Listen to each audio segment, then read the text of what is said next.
is Eduardo Iniestra, and I work at the Save Our Youth Center as the Arts and Music Program Coordinator.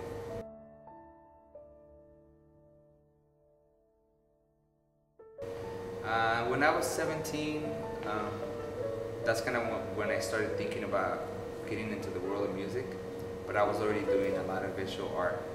So at the time, I wanted to go to an art school and go ahead and get my art degree and continue with, working with the visual arts, whether it be basically like music industry stuff, so like making music videos or even ads and things of that sort for music related things. But so that was like my plan when I was 17.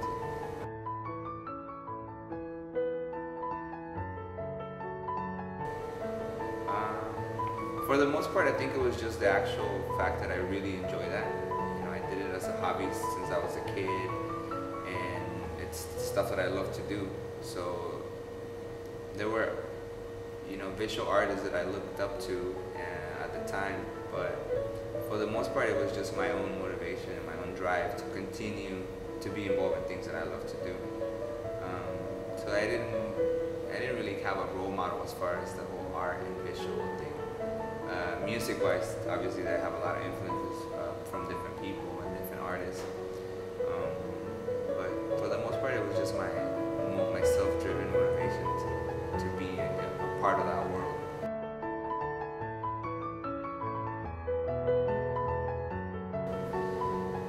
But there was definitely a lot of pressure from society, including from family members, particularly my mom. I think everybody in my family always wanted, and I think that goes for a lot of families. They want you to do something else, like your typical like doctor or lawyer type of thing. Yeah, so I mean, better than most that I think it's in I want to say Latino families, but I think it's like in all kinds of families. They just want you to follow the narrow road to like success and like be an engineer, be a lawyer, be something that has some kind of stability, you can say, in their world.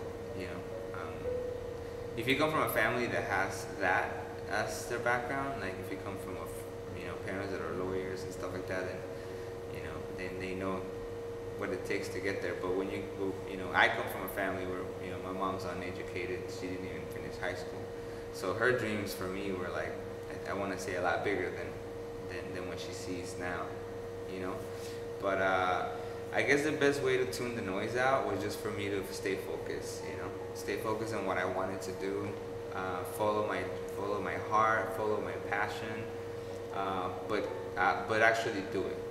There's a lot of people out there that they have some kind of passion or some kind of love for something, but they just leave it at that.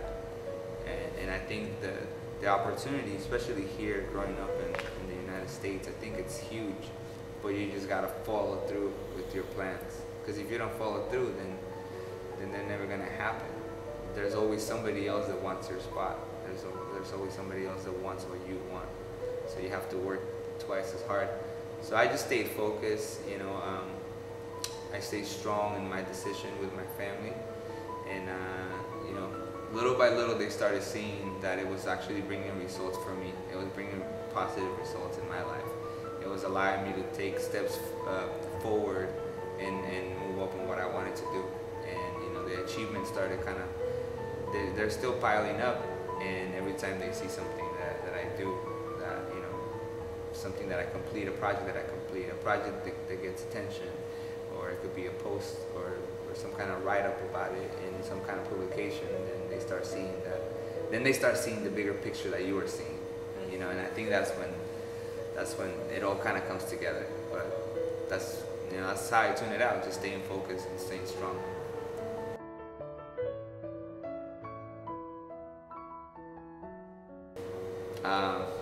That's easy. I don't have a personal life.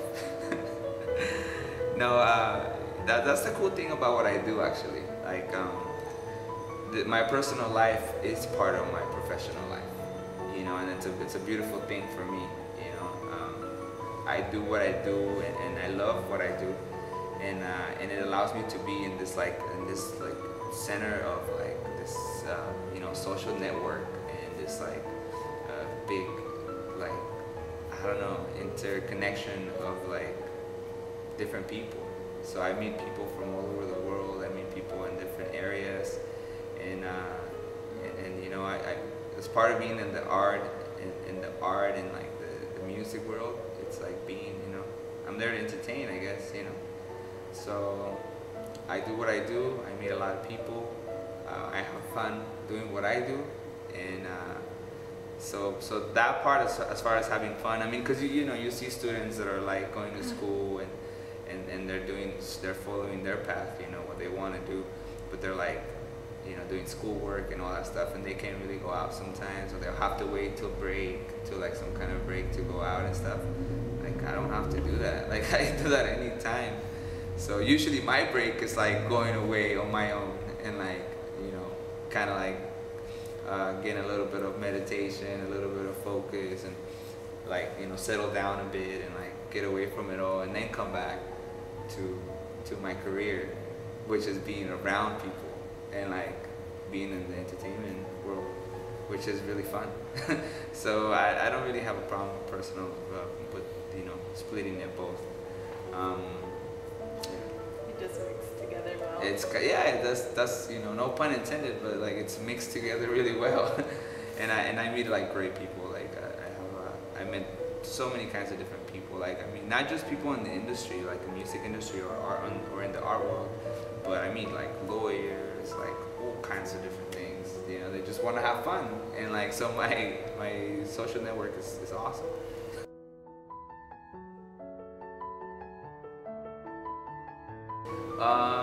No, you know what? It's actually been pretty on point.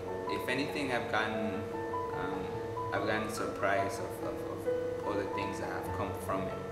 But it's kind of always been what I've expected. I've never really had, some people get into the whole art, and I don't want to say so much art, but more on the music side of things. That they want to have that attention. They like the spotlight and stuff. That's not the case for me, really.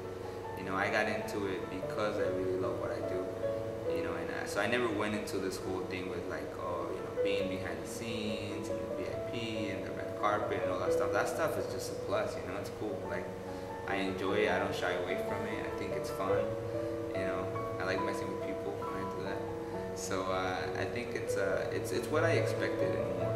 I'm a simple person, so just when I create something or I'm able to, work on music or work on visual art, I'm just really enjoying every second of it.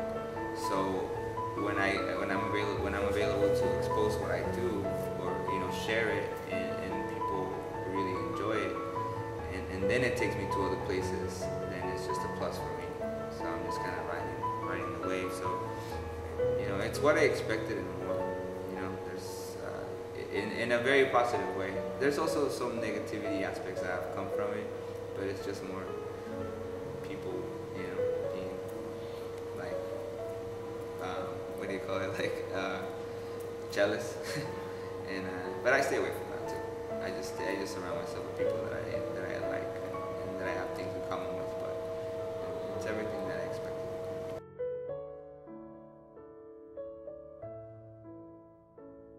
A typical day, especially as of lately, is basically, I was talking to this with another friend of mine yesterday, but I asked her like, what do you do in your free time?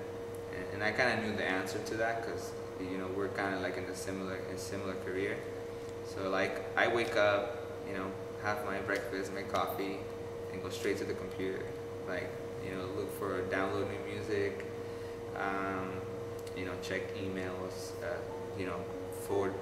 respond to emails, forward emails, promote whatever project I'm doing in social networking, whether it be like Twitter, Facebook, whatever. So I promote that. Usually I'm working on a project, so when that's done, then work on the project that I'm working on at the time. Soy is part of what I do. But in my career ties in with what I do, so obviously when it's time for me to come to Soy and do the after schooling with the students, then and then I come and do that.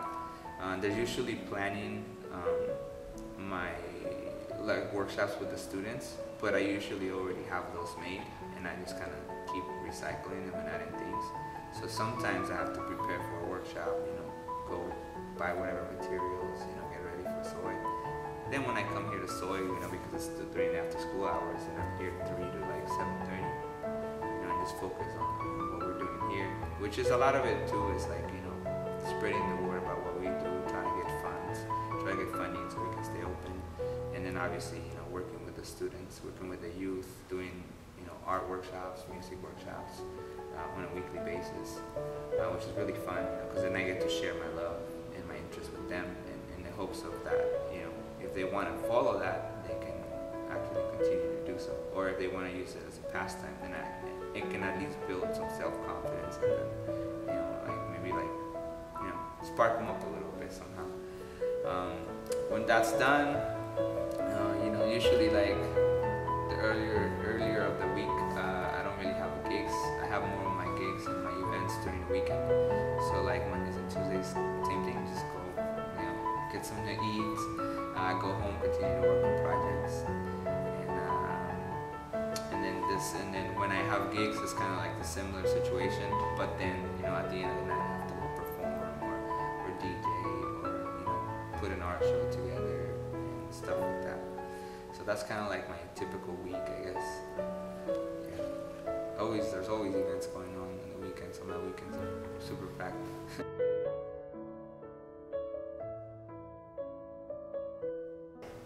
Yeah. I picture doing this for a very long time, and it comes in different stages too, so there's other things that I want to do, but I think I have to get the experience to be able to make those things happen. So I definitely picture myself being around this world, but eventually doing different things with it. Yeah, I'm probably gonna be DJing until like I'm 100, because that's just like, even for fun in my room, because that's the beautiful thing about it. Like, it went from being my hobby to like being my career, to like, putting a roof over my head, and like, being able to pay for my lifestyle. But yeah, I'm probably gonna be DJing until I'm 80. But you gotta look at people like like big time producers like Dr. Dre, and like even the RZA, which I don't know. RZA is actually he just did his movie with the men of the Iron Fist or something like that. And but he started as a DJ and producer, and then like now he's like he started doing more stuff in the music and in the movie industry. So he started doing scores for Kill Bill 1 and 2 and different things like that. So that's what I mean. Like, I want to be involved in it, but I want to evolve. So whatever I'm doing now, I want to do more the following year and so on. So eventually, when I'm old and wrinkly, then I can still be involved in it somehow. But I'm still gonna be DJing in my bedroom until I'm 100 years old.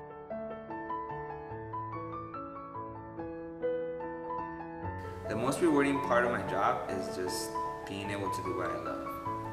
Like, a lot of people take what they do for granted, I think, and a lot of people show up to work and it's like, damn, like I got another job, another day, gotta work again, and I don't feel like that. I've never felt like, the only times that I felt like that is when I'm really sick, and sometimes I have to go to like whatever event or whatever thing I'm a part of, and I have to go like sick. But even then, I'm just like, it's cool, I am truly able to do what I love to do, like without a doubt. So it's just, that's the most rewarding aspect of it. I love what I do, and I'm so blessed to be able to do it and get paid for it. It's like, it's crazy.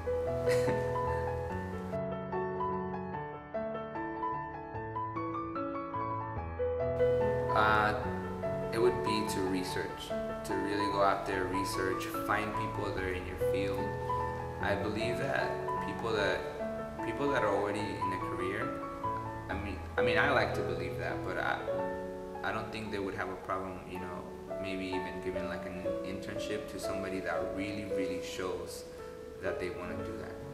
you don't have to be like over enthusiastic about it, but you have to legitimately show that person that you have a really, really fond interest in the field.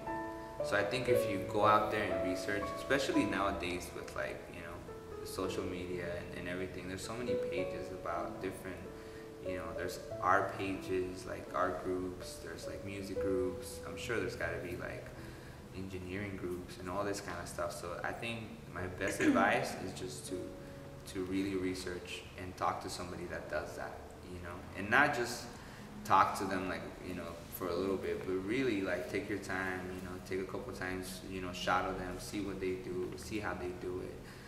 You can get a big insight into a career if you follow somebody that's already doing it, and that, I think that'll give you heads up on that. I mean, to the point where maybe after seeing that, you don't even want to do that anymore because you just got discouraged from whatever reason. So I think that's what it is. I mean, that's one of the advice that I have to give, and the other one is just do it, just hustle. Like, don't just talk, just don't talk about it. Like, be about it. Like, want to do something, make it happen. Like nowadays, even somebody that wants to go into business, you can make your own business from scratch, like at 17, 16. You have free websites, you have all kinds of things. You can make anything happen if you really want to make it happen. So just stay focused and power through.